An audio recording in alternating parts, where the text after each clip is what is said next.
রমজানের শেষ দশক হলো আমলের সবচেয়ে গুরুত্বপূর্ণ দশক। ভাইরা আমার, নবী করিম সাল্লাল্লাহু আলাইহি সাল্লাম সম্পর্কে আম্মা আয়েশা বলেছেন, কানা ইয়াজিতাহিদু ফীহি মা লা ইয়াজিতাহিদু ফী গায়রি।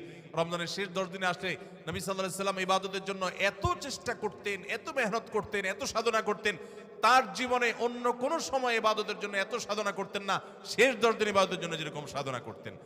এবং আম্মা আয়েশা বর্ণিত হাদিসে আরো বলেছেন তিনি, নবী করিম সাল্লাল্লাহু আলাইহি সাল্লাম কানা ইদা দাখালাল আশার, রমজানের শেষ 10 দিন যখন শুরু হতো, আহিয়া লাইলা, সারা রাত আর ঘুমাতেন না, শেষ দশক কখনো ঘুমাতেন না।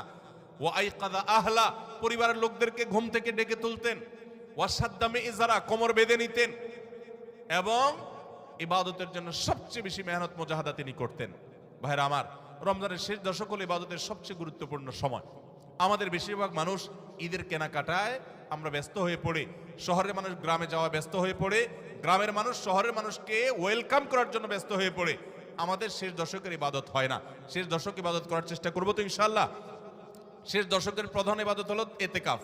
শেষ দশকের প্রধান ইবাদত কি? এতেকাফ।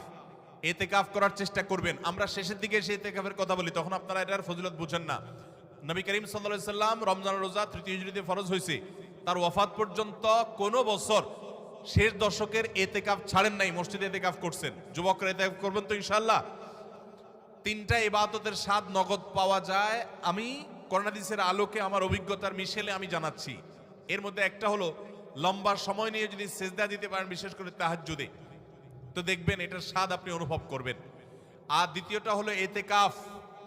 এতেকাফ রমজানের শেষ দশক যদি মসজিদে বসে যেতে পারেন, গাঠি বুসকা নিয়ে, কিচ্ছু করতে পারেন না, শুধু বসে গেছেন মসজিদে 10টা দিন, আপনার ফিল হবে যে আপনি আল্লাহ তাআলার চৌকাঠে এসে পড়েছেন।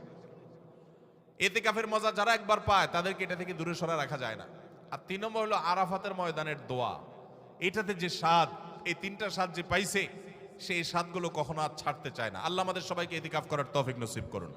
রমজানের শেষ দশকে এতেকাফ করবেন, বেজর রাতগুলোতে বেশি বেশি ইবাদত করবেন, অন্য রাতগুলোতে ইবাদতবন্দি বেশি বেশি করবেন, কোরআন তেলাওয়াত বেশি বেশি করবেন, কারণ এই দশকে লাইলাতুল কদরে কোরআন নাজিল হয়েছে।